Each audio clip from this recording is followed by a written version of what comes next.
For the woman who wants success without losing herself along the way, this one is for you. Doing things to please others. I think in all facets of life that's shown up for me at various times along the way. Focusing too much on work, doing things perhaps out of a sense of obligation at various times along the way. This one's for the A-types, the perfectionists, the people pleasers. It's not what I had needed at the time. Pushing and doing it anyway was something I really had to break a cycle of. That sense of burnout and have probably lost the passion. On paper, Fiona Caulley had it all, but behind the closed doors, she was silently struggling.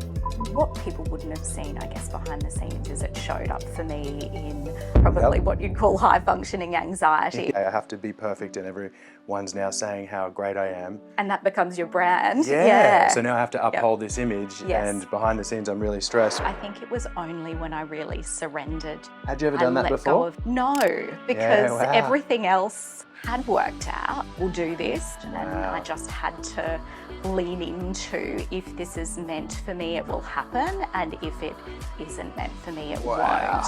If you've ever been feeling that inner niggle, the whisper that says, what I'm doing just ain't it, Fiona's story will meet you right there. Welcome. Welcome. Thank you. Always feels so much better After breath that. work. Yeah, absolutely. So, very, very excited and grateful to have you here, Fiona. Oh, thank you, Ant. I'm so honoured to be here. Awesome. Joining us as a true Awakened A player. Yes. It's been a while now. Has been. Yeah. It's awesome to have you as part of the community. Thank you. So you've been working with Coach M now for the last few years? Yes. Yes. Yeah. And I remember our initial conversation, you came to us like high performing, you know, partner in a law firm, national kind of accolades and recognition in your industry, awards, all the gear, great life, you know, super intelligent. And it was also time to do some work. Absolutely. Yeah. Can you tell us a little bit about what life was like kind of in the lead up to, you know, starting to come to us and do some work on yourself, but even like what was the path to there before coming? Absolutely. I think I have always been quite a driven person, even from childhood. I always wanted to be a lawyer. There wasn't anything else I wanted to do, and I really was very focused on that from a young age. Yep. I think I've always been from a family that has a really hard work ethic, and so the story around, for me, hard work equals success, and putting in and doing for others, and that approach of service or pleasing others has been a really strong theme in my childhood. My mum's Greek, so I grew up with a lot of influence from my grandparents on my mum's side, and that whole ethos has carried through for me. And so I had achieved all the things I wanted to achieve ostensibly, but found that feeling of striving but never arriving with all of the work and dedication that I put in, all of the effort, all of those wonderful feelings of achievement and pride when I'd done certain things became a way of pleasing others, because you get addicted to that feeling of people saying what a great job you've done, or, you know, from a very young age, of great report cards or great performance at work or whatever it might have been. And so I realised, I think when I became a partner, that, you know, having gone through that career trajectory where my motivation had very much been you know, that achievement and being driven, very self-motivated, but also recognising that a lot of what drove me was the feedback from others, whether it was bosses, whether it was mentors, and so on. And so I found myself in a place where you're one of the leaders, you don't so much receive that praise. Wow. It's a Yep. lonelier place. And so I really... No one to please anymore. Absolutely. Yep. And so I found myself working on, well, how can I find this motivation within myself? And that was really, part of the impetus to look at doing this type of work. And it took a long while. I'd seen some other people in the community who had worked with you and engaged in things, but it was probably a period of about a year or so where I'd seen things online and watched what those other people had been doing and the great the great benefits they've received. And I then took the plunge to do the work, and Amazing. I'm so glad I did. Me too, absolutely. Okay, and so tell me then, going back, like maybe high school, and what I'm hearing is that, and I actually really relate to that, like the whole, work hard, that equals success, that makes you more valuable, like you got to work hard because, we had it hard and this is going to get you, where you need to go. And frankly, there's nothing really wrong with that. Like it actually works. Hard work works, yeah? Yes. But if I could get like a bit of an insight into that story or inside your head when you are perhaps a teenager in school and you're striving, what's that little kind of voice saying inside? Can I get an insight into what it's... The voice for me was saying, I need to be independent. I need to be able to look after myself. My parents had separated when I was 4 years old, following, some business hardships and things. So it was very ever present for me that I wanted to be independent and stand on my own 2 feet. And I think that was the story that drove me around.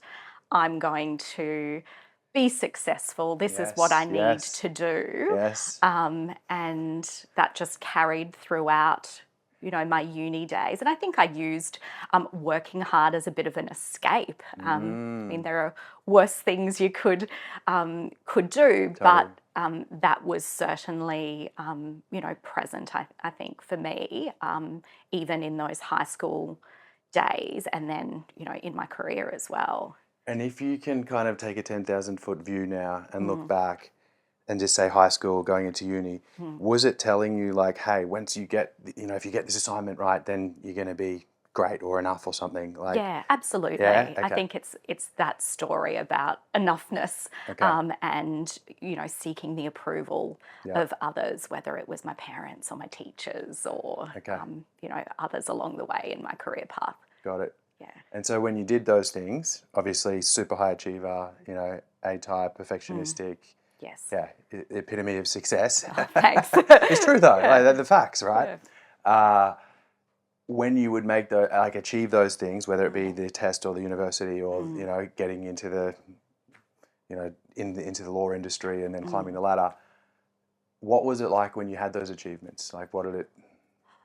I absolutely felt proud of myself. I felt, very happy about the approval from others and the I guess, recognition of that. But I always found myself striving for something else. And I think I'm my own worst critic and I still struggle with that.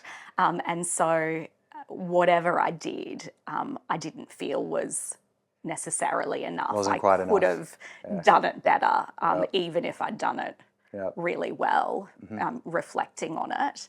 And so, that has been a superpower career-wise, but it's also a vice personally, because I think it, for me, has, caused a lot of internal angst, even if on the surface things have looked easy. Totally. And thank you for sharing, because like we know that's often the case with high achievers. Like it's like that duck perfectly gliding across the water with the legs going crazy underneath. Yeah, absolutely. I can very much relate to that. Yeah, and it's awesome to share, because I know there'll be so many people watching and they're like, oh, I get that, I relate to that, but I come home and but like if people actually saw what was going on inside, they wouldn't feel this way about me perhaps. Yeah. Yeah.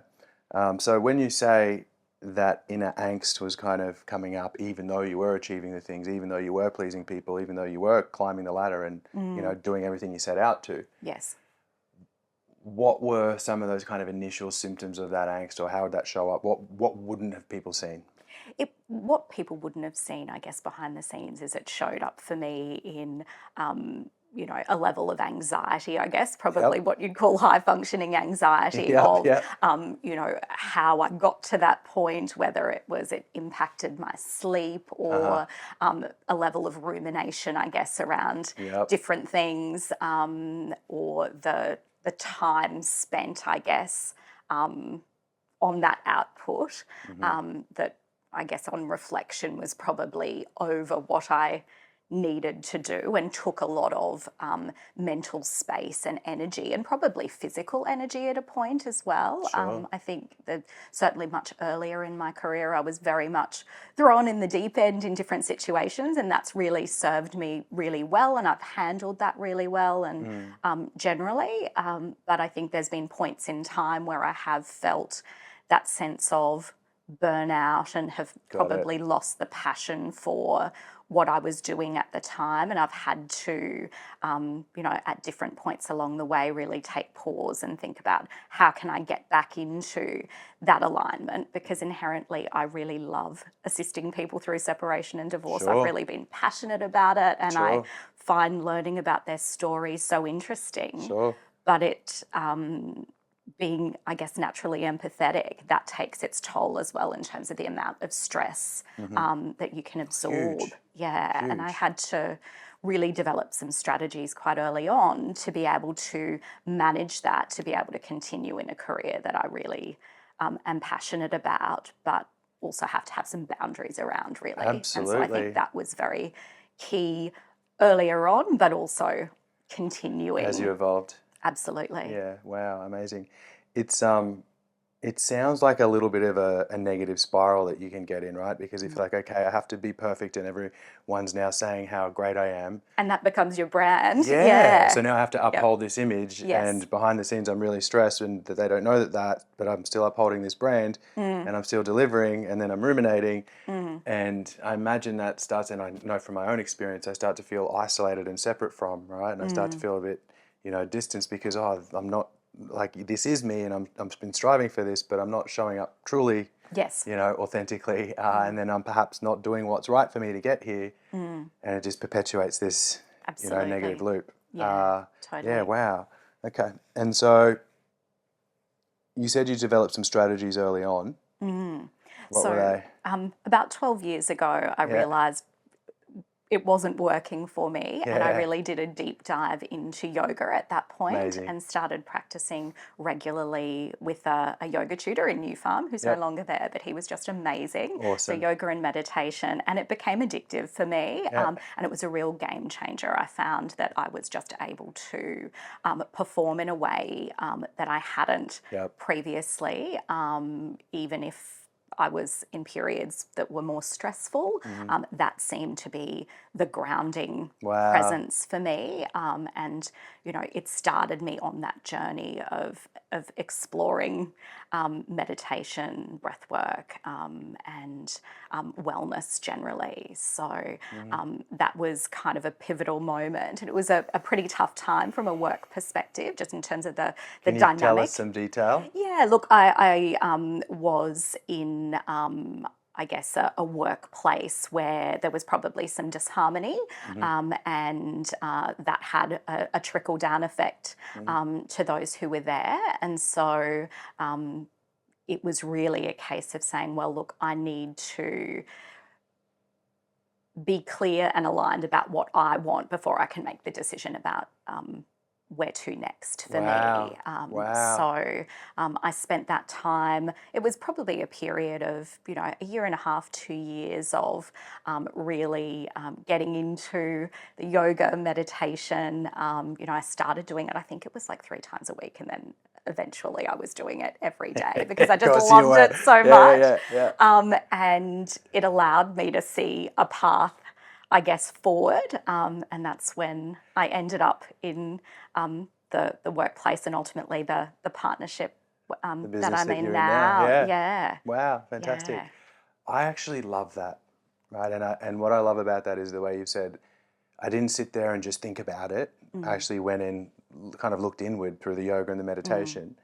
And it didn't just happen. You didn't just sit down and turn up at a yoga class and found your purpose or No. got the It answer. was a long journey. Yeah. So if you can unpack that a little bit,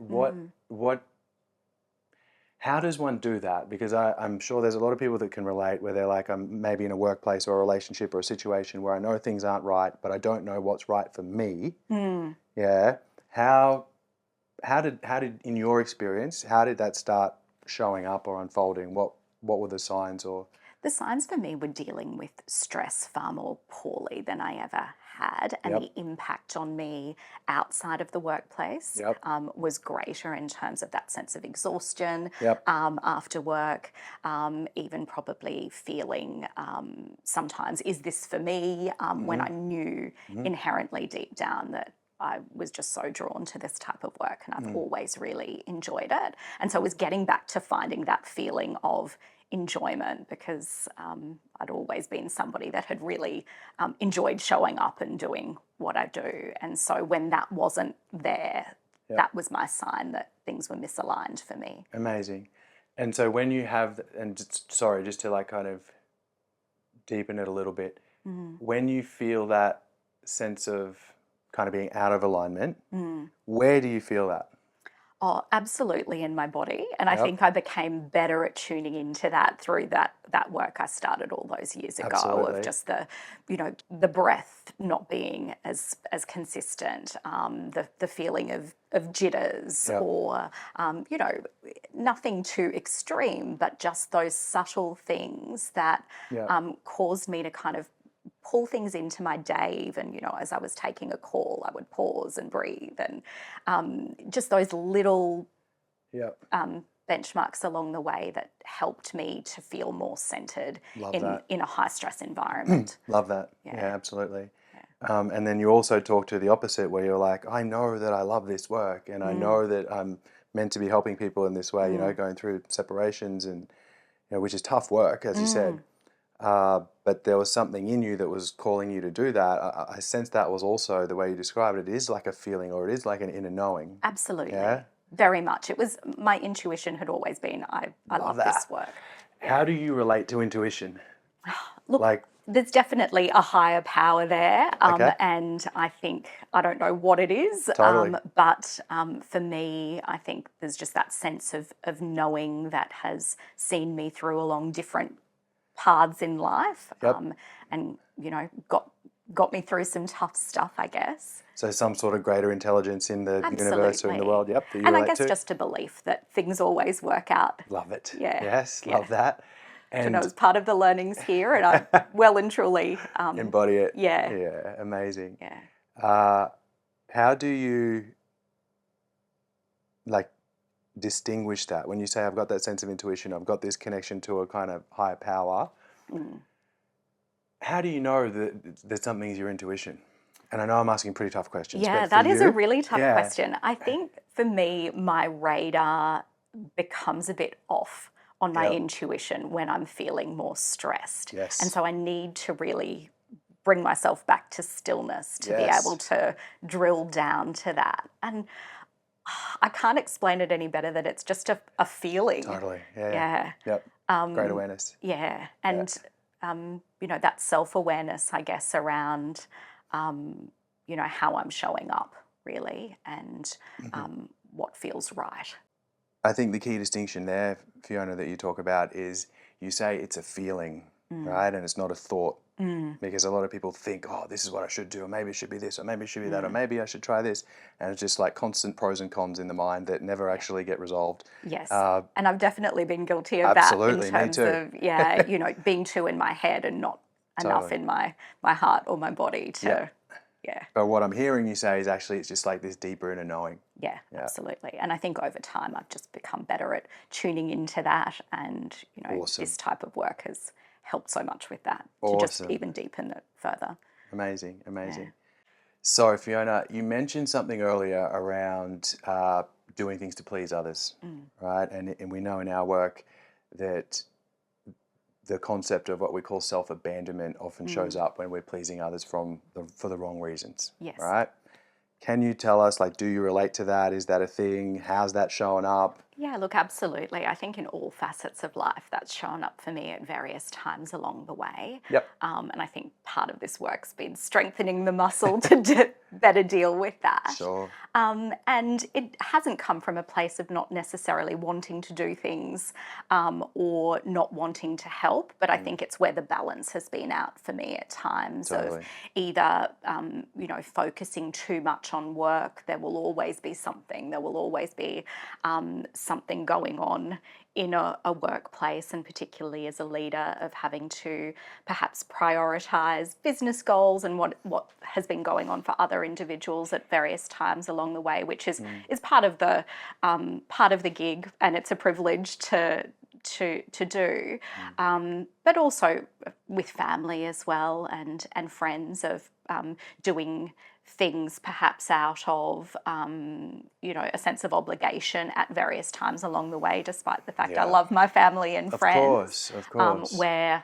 I've either been, it's not what I have needed at the time in terms of rest or restoring myself, but that sense of pushing and doing it anyway was something I really had to break a cycle of. Totally. Yeah. It's like those boundaries, a definition I love for boundaries is like the healthy boundaries, the point where I can love both you and me simultaneously. Yeah, absolutely. And what I'm hearing is that you're obviously really driven to serve and help people, and that's lovely and beautiful thing about you, and it's really real and authentic. However, if I'm doing that to a degree where I start not being true to me, I suffer. Yes. Even though you all think I'm awesome and amazing or whatever it might be. Yeah.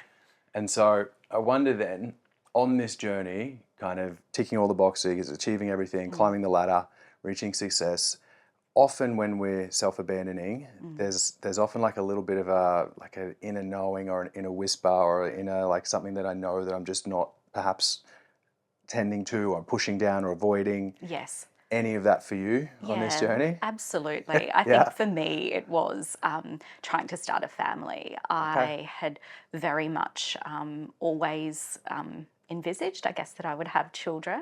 And in my focus with my career and work, there was always something that would come up that would mean that I didn't prioritise that. Wow. And so that was that sense of inner knowing for me, particularly as I approached my late 30s of this is something I've now really got to prioritise. Yeah, wow. So how did that start? So you knew you wanted to have a family. What's the story you tell yourself, like back before perhaps early 30s or late 20s or whenever it first started? What would your mind tell you then? Is it like, I'm just too busy, I've got to work, or what? Yeah, pretty much. I think, there was always an opportunity to do it later. I've been with my husband for 22 years, so it's not that we haven't been together a long time. Sure. But there was just always a focus on enjoying what we did and our respective careers, and for me, progressing through the ranks, I guess, in my field.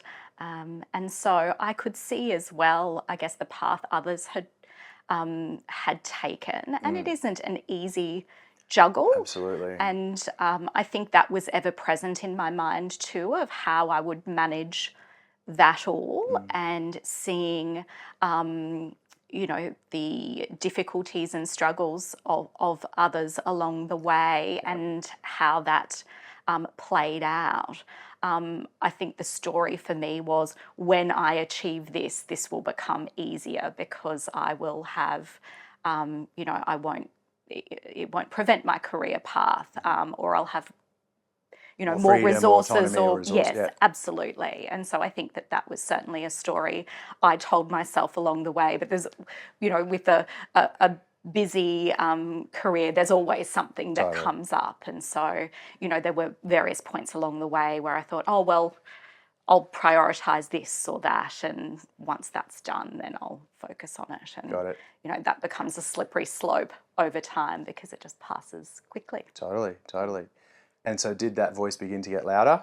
It did begin to get louder, I think, as, the external factors of, other people and just my age generally. I've really started to feel that. And, once I then did prioritise it, it was more of a challenge than I expected. So, Can you tell us about that? Because this is a big topic, right? yeah. And particularly for ambitious, career-driven women, to take the time out to have children is a really significant kind of, from a There's an career opportunity perspective. cost of Yeah, it. like it's a real sacrifice, right? There is Yeah. a big opportunity cost, and it's something we can't really just ignore. So it totally makes sense that you go, hang on, if I get to here, then I'll be able to have the autonomy.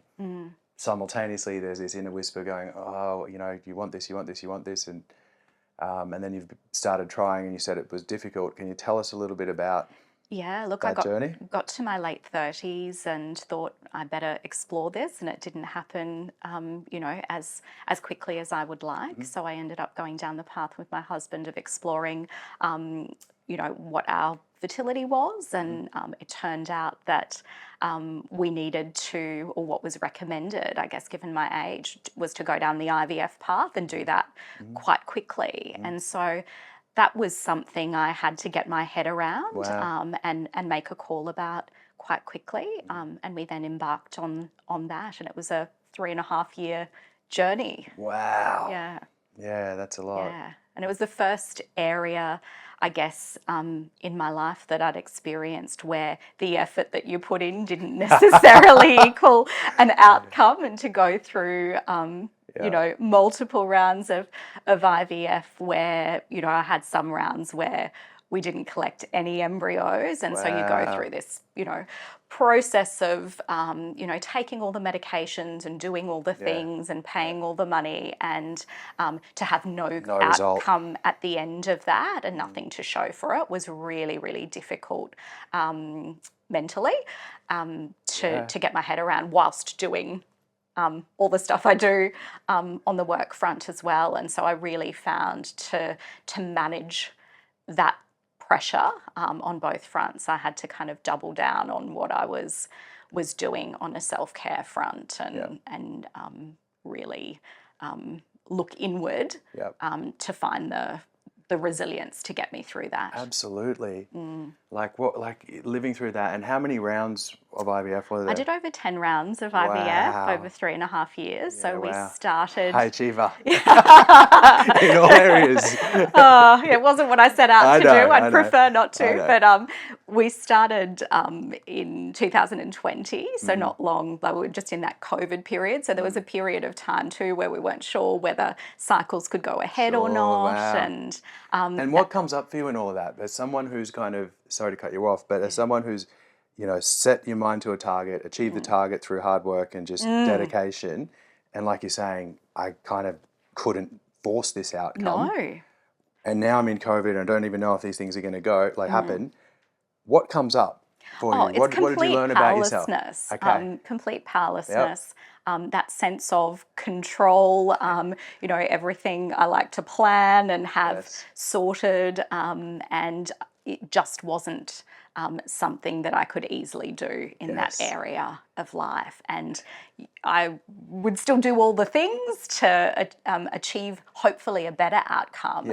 But I had to reconcile with the fact that this wasn't something that the more effort I put in, as I said, was going to get me an outcome. And even more so, there was quite a high prospect. There was more of a prospect that it wouldn't work than it would. And so to find, I guess, the strength to go on, I guess that's where the intuition came in. There was something for me that saw me stay the course, even though there were periods along the way where I questioned whether that was the right option. Yeah, wow, okay. And so was there obviously what I'm hearing is that there was doubt and stuff that came up, and some stories and perhaps even going, oh my God, what have I done? Have I left it too late? All that sort of stuff. Absolutely. Yep, so. And that sense of perhaps anger and resentment toward myself and others around the decisions that I'd made along the way that hadn't necessarily been conscious ones, that just happened. Yep, okay. Yeah.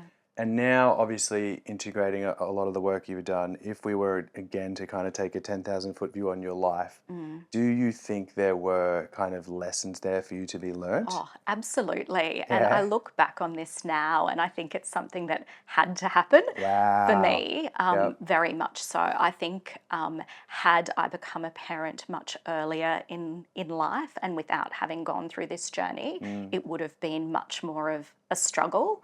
I think the lessons I learned during that IVF journey really taught me so much about myself and the inner strength I have, but it also allowed me out to see the parenting experience through an entirely different lens and one of gratitude Wow. and presence that I possibly wouldn't have otherwise had but for Wow. that experience. So Wow. Wow. Amazing. yeah, it was difficult, but I look Yeah. back on it very much thinking that if I had to go through it, it's put me in a much better frame Yep. to smoothly integrate parenting into my life with all its challenges. Totally. Yeah. Totally. It's I don't know, I kind of have a belief that life is a little bit like a video game, right? In the sense that I think of Mario when I think of video games. It's my era. Yeah. But you're running through the world and you've got to jump over the things and avoid the baddies. And if you complete all the challenges, you get to the end of the stage and then there's like a big baddie that, a big challenge that we've got to overcome. Yes. And if I don't, defeat that or master that or whatever it might be, in the game, I die and go back to the start. But in life, it's almost like that lesson keeps showing up. Yes. And it keeps showing up and it keeps showing up until I learn it. Yeah, right? absolutely. And so in this, I'm hearing you're struggling with this powerlessness and this control, or desire to try and control everything in your life, because that had worked up until now. Absolutely. Yeah. How did you, and I know the end of the IVF journey was pretty special and pretty profound. Do you want to tell us about that? And then do you want to tell us about what the kind of lessons were that that you believe might have enabled that? Yeah, absolutely. I think it was only when I really surrendered to the reality that this probably wouldn't work out for me. Wow. And Had you ever I done that let before? go of the outcome. No, because wow. everything else had worked out and because I'd put in the effort. Yes, I worked hard, right? I did what I said. And so, the journey was one of, I had 2 miscarriages along the way and they were hugely stressful and, impactful. Really impactful. Sure.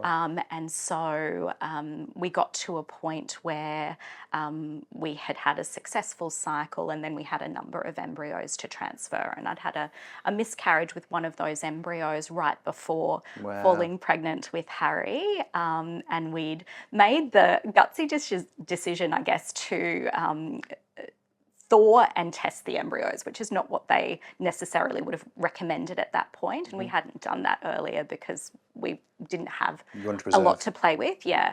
And so it was a bit of a leap of faith to say, well, we'll do this to see if this final embryo was one that was suitable, and so it was the last one. Yeah, it was the last one. So we had 3 when we thawed and tested, and there was only one ultimately that was suitable, and so I had to take the leap of faith and transfer that. And just prior to doing that, I thought I really need to get still and grounded. I went and did the Vedic meditation course. Amazing. I got myself into the best health I possibly could, but I knew that I really just had to be present with this, and this was the last opportunity. But at that point, I'd really let go of this working out, and I just had to lean into, if this is meant for me, it will happen, and if it isn't meant for me, it won't. Yep. And got to the point of almost, Mark and I would sit there thinking, well, these are all the wonderful things we could do if this doesn't work out, as a self-preservation mechanism, I guess, in retrospect. And so it was this hard process, I guess, of taking that leap of faith and then hearing that, initially it had worked out and then it continued on, and we now have beautiful Harry. Beautiful little Harry. Yeah, 11 months old. Wow. So congratulations. thank you obviously. so much. Yeah.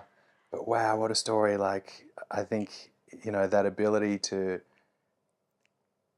essentially go against that part of you that has got you to where you want to go. Everything you've done in your life was to like control, achieve, Yep. you know, be in charge of, and then just be smashed with life with something so emotionally difficult. Yes. You know, and that's kind of like the bad guy at the end of the stage, which was like, hey, the lesson for you here is we've got to learn to let go, and I've got to learn to surrender, and I've got to learn to trust, and just kind of hand it over, so to speak. Absolutely, and it's Wow. exactly what I have had to do in a parenting sense Yeah. ever since. Welcome to And the real game now. Yeah, exactly. Yeah. And so I guess that's why I reflect. And even as I was going through it, I was still very much like, this had to happen to me because I needed to learn Absolutely. how to better do this. Absolutely. Yeah, so the learnings were immense, and being able to do inner work with yourself and then with Em during that time was just so invaluable. I can't thank you both enough. Oh, thank you. Appreciate it. But it's nice to see it work in real life, right? With something so meaningful and impactful. And I have a belief, and it can be hard to hear for some people because a lot of us, get thrown hard stuff, but in those moments, it can feel like this is really happening to me, like, why won't this work out? I've done everything. I've ticked all the boxes. But with hindsight, like what I'm hearing is actually that truly did happen for me. Yes. And it panned out the way it was meant to. Yeah. And now there's real benefit in me having to learn those skills. Absolutely. Yeah. And there was certainly points along the journey where I fell into that mindset. But I think the overwhelming feeling has been one of learning and growth, immense growth. Wow. Yeah. Okay. And so if there was someone listening here that, perhaps they have a similar trajectory or feel they're on a similar trajectory where they're just trying to climb the ladder, achieve what their mind's telling them is going to make them successful, but they've also got a sense that maybe there's something missing. Like, were there a couple of power moves perhaps that you made or awarenesses that came to you or things that you did or through your journey with inner work that really moved the needle? Yeah, absolutely. I think that focus on going back to those skills I'd learned 12 years ago with the yoga and meditation was huge. And I just deepened that knowledge with that approach. And that's just been something that's been so consistent for me and that I do on the daily now. And when I don't do it, I don't feel totally aligned. Totally. The other thing that's been really key for me and, fits perfectly into my organized type of personality is looking at my week ahead and the reflections and journaling around what's going to make the week a success. Beautiful. And that's certainly something that I just get so much benefit out of. And the accountability of that has been fantastic. It's really caused me to reflect and then make changes in real time around what I'm doing. The other big thing for me has been taking the time out and taking the time to pause. And it's not always possible for everybody, but even having an extended period of leave at particular points during my career has really been so restorative. And I think when I've been feeling out of alignment, that has been a power move for me to just get out of the environment for a period of, a few weeks, get to a different location or even just be at home, but do all of the self-care and all of the things that I know are going to make me feel good, because I then am better able to tap into that intuition and make better decisions around what the path will be from there. So they're the moves that I continue to come back to, whether it's on the daily, weekly, or in a bigger picture sense, that bring me back to center. Bring me back to self and to home, right? Absolutely. And to that, knowing what's right for me. I love that. It's funny because I met with someone this week actually, and they were like really quite stressed about the situation in life and what they're trying to do, and like, just give me the steps that I need to take to do this. And I said, dude, what you actually need to do is like go home and take a few days off and just not do anything. Yes. Because you're cooked right now. Yeah. And when people are in that state where like, I am stressed and I know things aren't right, the thinking starts to become, I need to take all this more action, but it's kind of like digging the hole deeper often. Yeah, absolutely. And so the power move around retreats have been a big thing for me too Totally. along the way. Yep. Having been introduced to them many years ago by my business partner, Amazing. Tony. Yeah. And that's been something that has allowed me to get out of that doing and just being. Just be, Yeah. beautiful. Okay, and so then the self-abandonment stuff, the people-pleasing, what I'm hearing is you go away, you take some time out, you reflect, you plan, you do those things. So now I know what's right for me. Is it difficult, or has it been difficult to actually implement the changes that come as a result of that? No, I think along the way, the consistency's been key, and it's been a gradual learning and growth. And I think sometimes it is hard to prioritize the things that I know I need to do on a daily basis, but I've seen how beneficial they are, that over time it becomes easy to prioritize because I know how valuable they are, and I know how I feel when I don't do them. Totally. So it was harder at the beginning, but now I find the flow of that easy. Just part of who you are. Yeah, absolutely. Yeah, because love of the it. benefits that are just so clear. Fantastic. Love that. Okay. And so now Harry's 11 months old, business is booming. It Based is, on our discussion earlier. Yeah. You know, life's pretty great. Yeah. What's it like now being, you know, Fiona in this new kind of life and self and having done all this work? Very much a sense of greater ease. Wow. So one of my intentions is always calm, grace and ease, and moving that. through my day in that way. And I find that I'm better able to achieve that now than I previously did, but also that sense of less mental load for me. I have very much felt that the effort that I need to put in mental load wise, or in terms of the stress behind the scenes that I was talking about earlier in our conversation, you know, is still there on a level, but it's nowhere near at the same level as it was earlier on prior to having done this work. And so I'm better able to kind of tap into and get a circuit breaker to that when I know it's coming up. Sounds like a superpower for an 11-month-old to Yeah.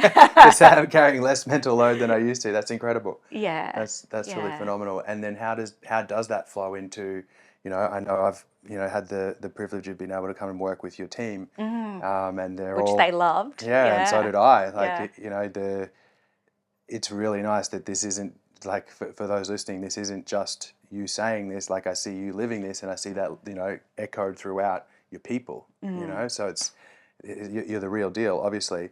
How does this work kind of flow into, you know, work, family life, relationships, parenting? Like what's different now as a result of you having those circuit breakers? Yeah, I think I absolutely can be a better leader as a result of it.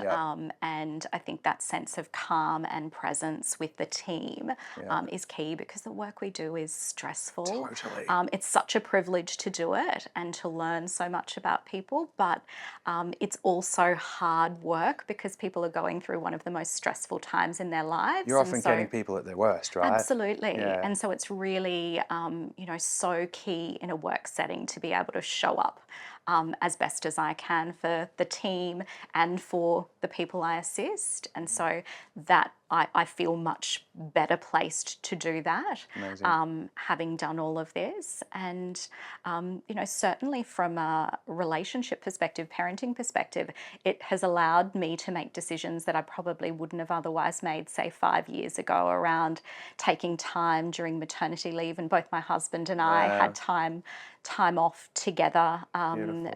We just very much wanted to be present with Harry and take in that experience and finite experience. So, you know, they're decisions that my intuition, I guess, tapped into being able to do, but I might have... Fiona may not have made. That's right. Yeah. That's right. Wow. Yeah. Wow, phenomenal. And obviously you're still a high performer. You know, obviously, you know, you're not just resting on your laurels and the world hasn't fallen apart. Yeah. And so are you achieving better results now with less stress and less mental load? Yeah, absolutely. I Yeah? think we're in a nice flow where we're Great. at work, Yes. and it feels as though all of the hard work of years past is now paying off, and things are just flowing nicely. Yep. So that's a really lovely place to be in. Amazing. It doesn't mean we're not still working hard, but Of course. yeah, Of it's course. just that sense of seeing the groundwork that we've Yeah. done Wow. coming together. Amazing. So that's really nice. But also having some boundaries around what you can and can't do, and realizing that we can't control those situations often as well, and things will be what they will be, and our role is to help people through that. Surrender as a superpower. Yeah, that's exactly right. Whereas I think earlier in, my career, and certainly for a lot of young lawyers, Yep. feeling though, well, what can we do about this, and taking on board all the problems, when in reality you can't Wow. fix everything. You don't have the magic wand. Wow. Okay. So, Fiona, 2 more questions. Yep. One, you spoke earlier about that kind of constant striving yet never arriving, and no matter how much you achieved, still feeling like it wasn't enough. Is that still there? Has it shifted? Where do you feel kind of satisfied in yourself and where you're at now? Yeah, look, I feel very satisfied in myself at where I'm at, and the reflection on feeling as though I'm striving and never arriving has been a big one, because law is such a linear career path, and you progress your Sure. way through the ranks, but also that sense of having financial security or autonomy or control over what you're doing was a big motivating factor for me in my career. And knowing that no matter what you achieve, and I've achieved a lot of things along the way that I guess on reflection I can look back on with pride, but also realizing that I've achieved probably more than I ever anticipated. Wow. In a career sense, or to be in the position that I am at the moment. But realizing that that's not all the be all and end all. It's not what makes you happy. It's not what makes me happy. And so feeling that I can truly reflect on what's important to me in life, and live that in a more meaningful way, and prioritize having a wonderful career, but also family and friends that I hold dearly, and making decisions around how I'm going to spend my time. Amazing. Has been really key. And one of the things that I've said to my team as well is, you can think that when you get to a certain point you're going to feel this way, or that but that's not what brings you happiness. And I truly believe that. Totally. It's a piece of it, right? Like Yeah. there is a sense of accomplishment, there is satisfaction in achieving those things, but if I think my worth as a human being somehow going to improve, that's where we're constantly disappointed. Yeah. So yeah, wow, I love that. Okay. Last question. I guarantee you there's going to be people that are listening or watching and they're like, oh wow, I really relate to that. I know that there's part of myself or my life that perhaps out of alignment, but I also kind of don't know where to start, right? What would your recommendation be to someone who's feeling that or relating to that? I think to take pause. Yes. What I've always found so helpful along the way has been that taking time out, being, not doing, and thinking about what the next move is, whether it's doing the type of work that I've done and continue to do with Awakened Lifestyles, which is super important, whether it's the yoga, meditation, or whatever resonates for them. Find your thing that's going to bring you back to center, to allow the best decisions possible, because with all of the noise, you can't make the best decisions. You can't hear that inner whispering or intuition. And so, what the outcome of that is going to be different for everybody. But doing the work, showing that, you can still to allow yourself that breathing space to make the decisions is going to serve you well. I love that. And I mean, awesome answer and great guidance. also spoken from someone who really gets it and has a high level of awareness because of how much, work you've done on yourself. If someone's sitting there going, oh yeah, but I'm doing that, and there was something really key in what you said, like being, not doing, right? Because that's what I'm hearing is when I'm being in the moment, when I'm being and not doing is when those answers will come through, it's when that intuition will come through, taking the pause to be. Can you kind of tell us what that, like if a staff member came to you and said, I'm just frazzled and I know I've got to be, not do, how would you explain that or teach them? Taking some time out and knowing them each as individuals to see what that would be for them, because not everybody is going to resonate with meditation or yoga or what have you. And so, part of what we try to empower people to do is to tap into what is going to work for them. Yes. And really drill down to, taking that time out, even if it's just some space away. And, even as simple as people taking their leave and planning that ahead over a year so that you do have those restorative points along the way, and being really intentional about it and consistent about it. I think the consistency really has been the key for me, because it's not something you can just do for a little bit and hope you get results. It has to be this very intentional path of doing this over time, where you get the real benefits. Totally. Yeah, it's interesting. You're actually making me think back to my own journey when I remember first getting introduced to this idea of white space and just being and not doing, right? Because I was like, give me the 5-step process and I'll find the answers. And that was the totally wrong way. And so for what I've learned over time, it's like I've got to actually just stop trying to get somewhere. Like when you're saying take pause, and then it's like, well, what do I do? The whole point is to not do. The whole point is to just be. Okay, what does that mean? How do I do that? All right, were you going to go? Yeah, well, I think it's taking yourself outside of your usual space as well. And for retreats have been huge for me in that respect, because you're outside in nature, not on your devices, and so it's this little bubble for me that I have absolutely loved. I think it's easy taking time out and then being in your usual environment and doing all your usual things. You can just easily slip back into what you're trying to circuit break. Avoid, totally. Absolutely. And so, that has really been a game changer for me. And I'm sensing there's a level of surrender in that as well, right? Because for a type A, high achieving person, they're like, okay, well, I'll take this time out and I'm going to get the most of it.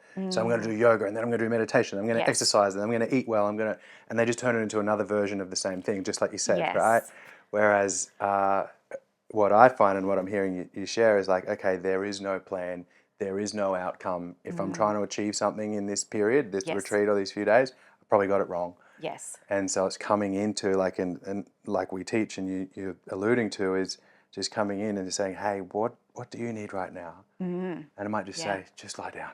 Yes, and doing the just opposite, get on the couch. Perhaps, of what you would normally want to do. Because that's what you need more. Absolutely. Yeah, that's that balance, right? The yin-yang. Exactly. Yeah. We could talk about this all day, but I won't take up any more of your time, Fiona. Thank you so much for joining us. Thank you for having me. It's been a real kind of privilege and pleasure, and I can't wait to share this with the world. Thank you. Welcome.